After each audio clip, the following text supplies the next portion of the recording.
महाभारत के युद्ध का 17वां दिन समाप्त हो गया था।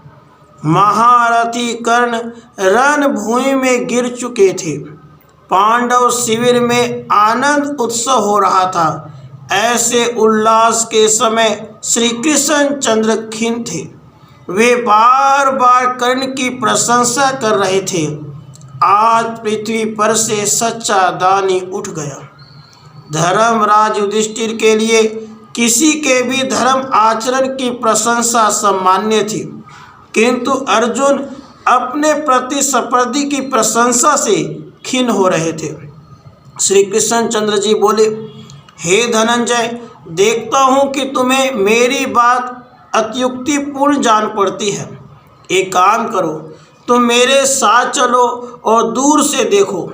महादानी कर्ण अभी मरे नहीं हैं, उनकी दानशीलता अब भी तुम देख सकते हो। रात्रि हो चुकी थी। युद्ध भूमि में गिद्धों का राज्य था। जहाँ तहाँ कुछ आहत करा रहे थे। शस्त्रों के खंड, बाणों के टुकड़े, लाशों की ढेरियाँ, रक्त की कीचड़ से पूर्ण युद्ध भूमि बड़ी भयंकर थी। अर्जुन को श्री कृष्ण चंद्र जी ने कुछ दूर छोड़ दिया और स्वयं ब्राह्मण का वेश बनाकर पुकारना प्रारंभ किया, कर्ण, दानी कर्ण कहाँ है? मुझे कौन पुकारता है? कौन हो भाई? बड़े कष्ट से भूमि पर मूर्छित प्राय पड़े कर्ण ने मस्तक उठाकर कहा। ब्राह्मण कर्ण के पास आ गए। उन्होंने कहा, मैं बड़ी आशा से तुम्हारा नाम सुनकर तुम्हारे पास आया हूँ। मुझे थोड़ा सा स्वर्ण चाहिए, बहुत थोड़ा सा। आप मेरे घर पधारे। मेरी पत्नी आपको जितना चाहेंगे उतना स्वर्ण देगी। कर्ण ने ब्राह्मण से अनुरोध किया, परंतु ब्राह्मण कोई साधारण ब्राह्मण हो तब तो घर जाएं। वे तो बिगड़ उठे, नहीं देना है तो ना दो, इधर उधर दौड़ाओ मत। मैं कहीं नहीं जाऊंगा, मुझे तो 2 सरसों जितना स्वर्ण चाहिए। कर्ण ने कुछ सोचा और बोले, मेरे दांतों में स्वर्ण लगा है, आप कृपा करके निकाल लें। ब्राह्मण ने घृणा से मुख सिकोड़ा, तुम्हें लज्जा नहीं आती एक ब्राह्मण से यह कहते कि वह जीवित मनुष्य के दांत तोड़े?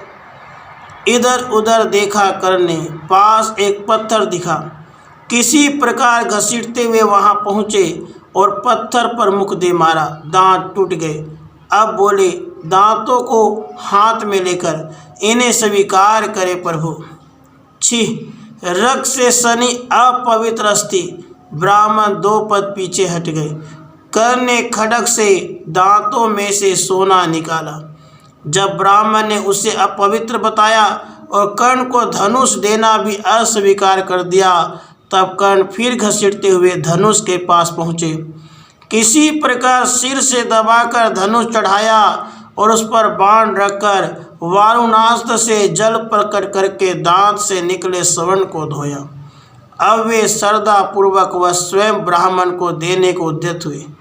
वर मांगो वीर। श्री कृष्ण चंद्र अब ब्राह्मण का वेश छोड़कर प्रकट हो गए थे।